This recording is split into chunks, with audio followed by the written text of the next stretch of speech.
गोविंद जय जय गोपाल जय जय, राधा रमण हरे गोविंद जय जय, राधा रमण हरे गोविंद जय जय।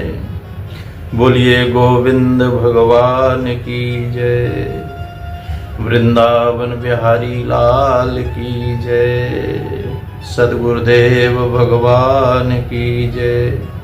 आइए भीष्म पितामह भगवान की को स्तुति कर रहे हैं। अपना चित्त वहीं ले चलें कथा में। फिर भीष्म पितामह ने भगवान की स्तुति की और बोले कि हे नाथ, आपका दर्शन मैं खाली हाथों से कैसे करूं?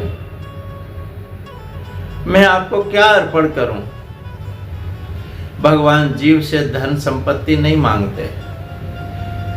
भगवान तो मांगते हैं मन बुद्धि ही मांगते हैं। मन बुद्धि निवेशय, आप मन दे दो, बुद्धि दे दो। भीष्म पितामह ने कहा, मैं अपना मन और बुद्धि आपके चरणों में समर्पित करता हूं प्रभु। यह जीव बड़ा कपटी है और क्या कहूं, कोई संकट आ जाए तो रण छोड़ रहा है, यानी भगवान श्री कृष्ण की दर्शन करने जाता है, वहां 11 रुपए भेंट करता है और कहता है कि हे नाथ, मैंने अदालत में अपने भाई पर दावा ठोक दिया है, मेरा ध्यान रखना। ध्यान रखने से उसका मतलब कि अदालत में साथ जाना, वह वकील को तो 300 रुपए देगा और ठाकुर जी को 11 रुपए में समझा देना चाहता है। ठाकुर जी को 11 रुपए और वकील को 300 रुपए, और ठाकुर जी सब काम कर दे तुम्हारा। कितना कपट है तुम्हारे अंदर।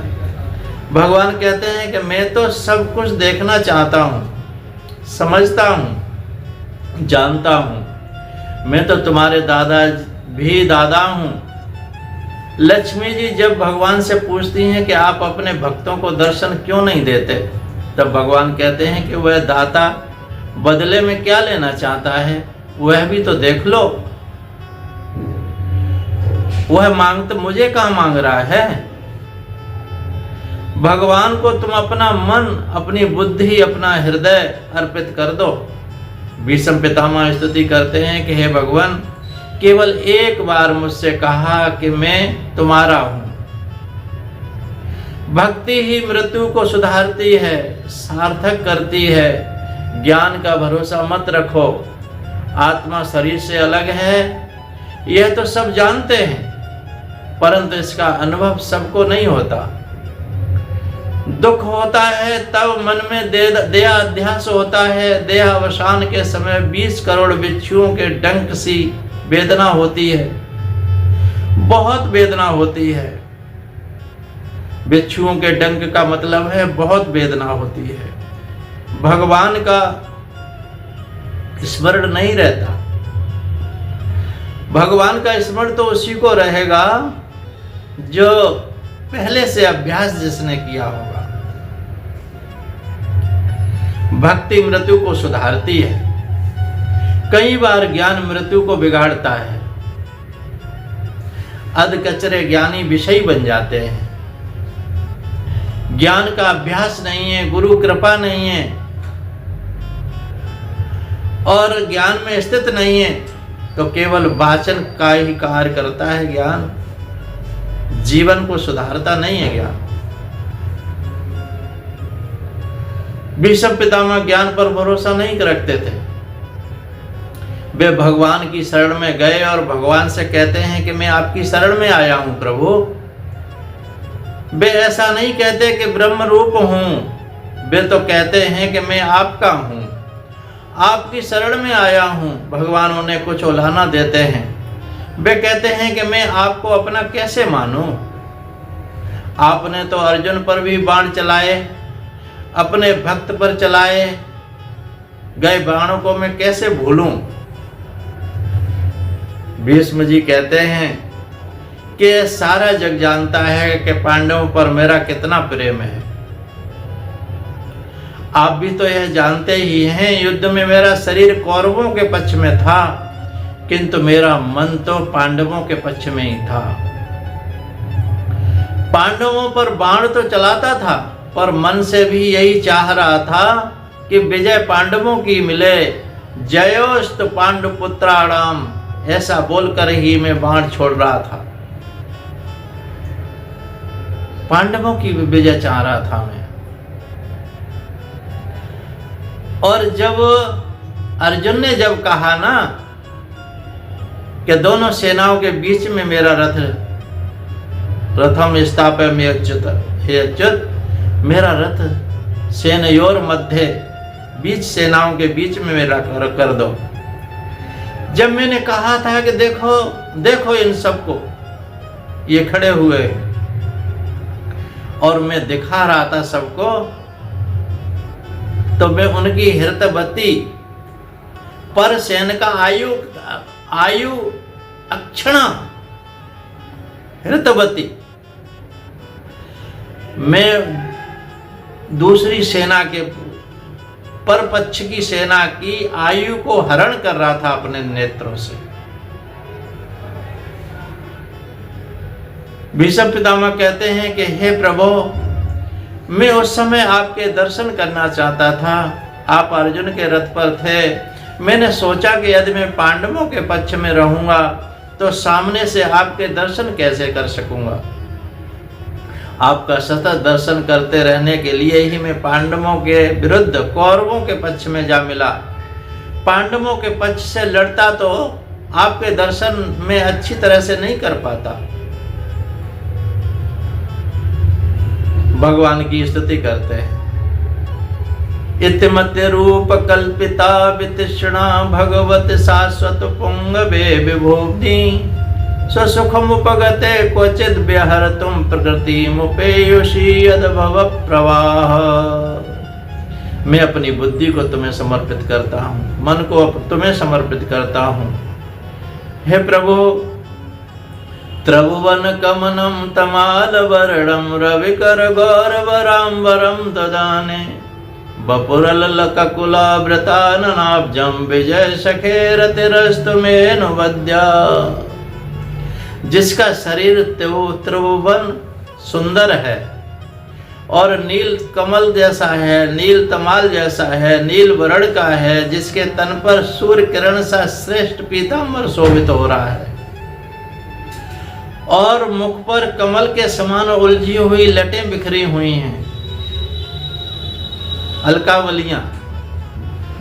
ऐसे अर्जुन का सखा श्री कृष्ण मेरी निष्कपट प्रीति हो जाए, बस यही हमारे मन में रहे जो भीष्म पितामह कह रहे हैं।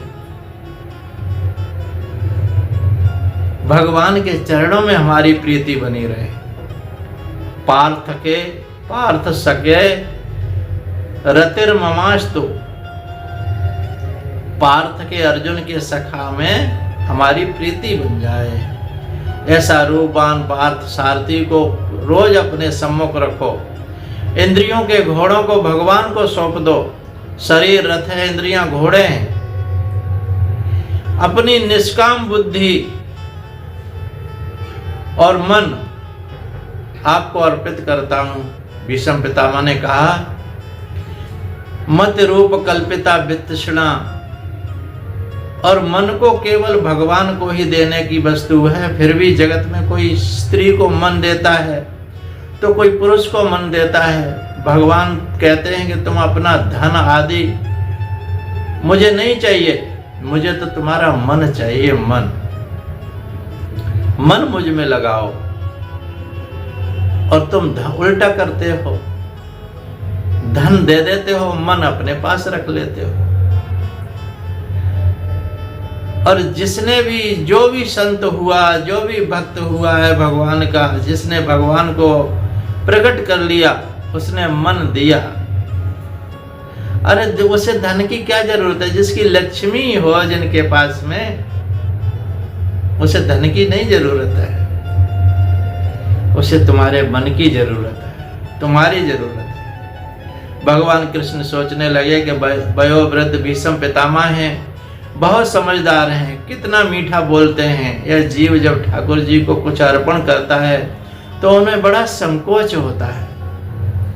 भगवान आगे सोचते हैं कि युद्ध के समय की भीष्म पितामह की विलक्षण मूर्ति मुझे याद आती है। उनके मुख पर बिखरी लटें घोड़ों के पांव से उड़ती हुई धूल के मटमैली हो रही थी और मुख पर पसीने की छोटी छोटी बूंदें झलक रही थीं। सुंदर कवचधारी कृष्ण के प्रति मेरा शरीर, अंतःकरण और आत्मा समर्पित हो जाएं। प्रभु से प्रार्थना करो कि मेरे शरीर रथ पर आप विराजे हैं, मेरे शरीर रथ पर द्वारकाधीश विराजे हैं, ऐसा भाव मन में करो। मेरे इंद्रिय रूपी घोड़े अंकुश में न रहें तो प्रभु उनको तुम अंकुशित कर देना, उनको बस में कर देना। मैंने इस अपने शरीर रूपी रथ की बागडोर आपके हाथों में रख दी है। मेरी इंद्रियों को बस में रखना है प्रभु, मेरा रथ सकुशल पार कर दो। मेरा इस संसार से मेरा रथ, ये शरीर रूपी रथ पार लगा देना। प्रभु की शरण ग्रहण करने वाले का ही मरण सुधरता है। हे नाथ, जगत में आपने मेरी प्रतिष्ठा कितनी बढ़ा दी है, मुझे कितना सम्मान दिया है। मेरी प्रतिज्ञा रखने के लिए आपने अपनी प्रतिज्ञा छोड़ दी थी। स्वनिगम अपहाय मत प्रतिज्ञा अमृत मदि कर तुम। आपने प्रतिज्ञा कर ली थी प्रभु कि मैं इस युद्ध में अपने शस्त्र नहीं उठाऊंगा, और मैंने प्रतिज्ञा कर ली। आज हरै न सत्र गहाऊं तो लाजो गंगा जननी को सांत्वन सुत न कहाऊं। मैंने प्रतिज्ञा कर दी कि आज हरि के हाथ में शस्त्र गहा के ही रहूंगा, और आपने प्रतिज्ञा की थी कि इस युद्ध में मैं बिना शस्त्र उठाऊंगा नहीं, बिना शस्त्र के ही विजय दिलाऊंगा। लेकिन प्रभु, आप कितने भक्त वत्सल हैं, आपने अपनी प्रतिज्ञा तोड़ दी और मुझ आता ताई के लिए रथ का पहिया ही लेकर के दौड़ पड़े। तभी मैंने आपको प्रणाम किया। भगवान, रथ पर कूद पड़े थे आप, सिंह की भांति दहाड़ने लगे थे, रथ का पहिया ही लेकर के दौड़ पड़े। भीष्म ने उसी समय कृष्ण को नमस्कार किया। भगवान, जय जयकार हो आपकी, जय जयकार हो आपकी, आपकी जय जयकार हो। भक्तों की प्रतिज्ञा पूरी करने के लिए भगवान अपनी प्रतिज्ञा तोड़ देते हैं। ठाकुर जी की यह भी एक लीला है। भगवान भक्तों का पूरा पूरा सम्मान करते हैं। वे मानते हैं कि चाहे मेरी पराजय हो जाए, भक्तों की विजय होनी चाहिए। अपने भक्तों को कभी हारने नहीं देते। भीष्म पितामह कहते हैं, मेरी और कृष्ण दोनों की प्रतिज्ञा पूरी हुई। उस समय भगवान ने दो रूप में एक साथ देख रहा था। एक तो स्वरूप रथ पर विराजित था और दूसरा रथ से कूदकर चक्र लेकर दौड़ रहे थे। अर्जुन मूर्छित होने के घोड़े रथ मूर्छित हो गए थे और रथ को कहीं गड्ढे में न गिरा दे, ऐसा सोचकर भगवान ने एक स्वरूप रथ को संभाला और दूसरा से रथ का चक्र लेकर के मेरे ऊपर प्रहार करने के लिए दौड़ पड़े थे। प्रभु, भीष्म अर्थात भयंकर भयंकर कौन है? मन ही भयंकर है। अतः भीष्म का अर्थ है मन। अर्जुन जीवात्मा है। मन आवेश युक्त होने पर संकल्प विकल्प बहुत करता है। मन ही संकल्प विकल्प के बाणों को बौछार करता है। अतः जीव रूपी अर्जुन घायल होता है और मूर्छित हो जाता है। ईश्वर जब मन को मारने लगते हैं तभी वह अंकुशित होता है। भगवान मन को सुदर्शन चक्र से मारने जाते हैं तब कहीं मन शांत होता है। सुदर्शन का मतलब है अच्छा दर्शन। इन आँखों से अच्छा दर्शन करते रहिए और आपका सब कुछ सही होगा।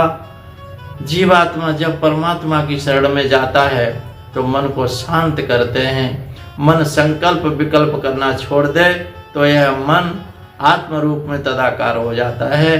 तभी जीवन भी शांति मिलती है, तभी जीवन को शांति मिलती है और तभी जीवन सफल होता है, मृत्यु सुधरती है। और इस संसार में आए हैं हम भगवान के भजन के, वो हमारा आना भी सफल हो जाता है। जो इस तरह से भीष्म जी ने स्तुति की, अनुपम है वह स्तुति, कंठस्थ करने योग्य है भीष्म स्तुति। इसके बाद भीष्म ने उत्तरायण में देह को छोड़ दिया।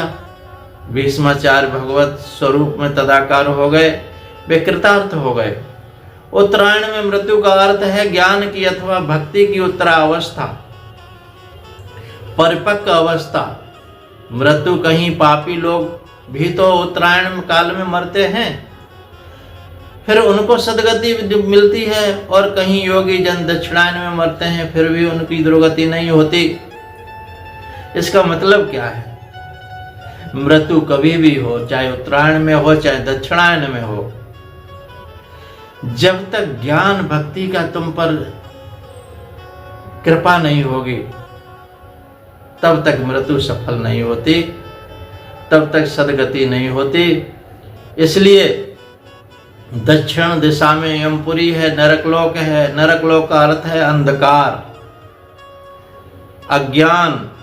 जिन्हें परमात्मा के स्वरूप का ज्ञान नहीं है, उन्होंने परमात्मा का अनुभव नहीं किया है और वैसे ही मर जाते हैं, उनकी मृत्यु दक्षिणायन कहलाती है। वही नरक के गामी होते हैं, वही इस संसार सागर से पार नहीं हो पाते और फिर से संसार के 84 के चक्कर में फिर से चले जाते हैं। संतों का जन्म तो हमारी ही भांति साधारण होता है, किंतु उनको मृत्यु मंगलमय होती है संतों की। भीष्म महाज्ञानी थे, फिर भी प्रभु प्रेम में तन्मय होकर मरे। यह बात हमें बतलाती है कि भक्ति ही श्रेष्ठ है। साधन भक्ति करते करते साध्य भक्ति सिद्ध हो जाती है। इसकी मृत्यु से के समय देवगण बाजे बजाते हैं, उसकी मृत्यु ही कृतार्थ जानो। भीष्म के प्रयाण के समय देवों ने बाजे बजाए और फूल वर्षा की। जब तुम आए जगत में तुम रोए, जग हंसे तुम रोए, और ऐसी करनी कर चलो हम हंसे जग रोए। हमारे लिए जग तो रोए और हम हंसते हुए यहाँ से जाएं, ऐसा करके चले हम इस संसार सागर से, तो हमारा जीवन सफल होगा। भीष्म पितामह का ये बहुत अच्छा भक्तिमय प्रसंग आपने सुना, और इससे हमें शिक्षा यही मिलती है, भगवान का चिंतन हमारे जीवन में होता रहे। भगवान के चरणों का सहारा लेकर के समर्पित इस संसार का जो ये बंधन है वो टूट जाता है।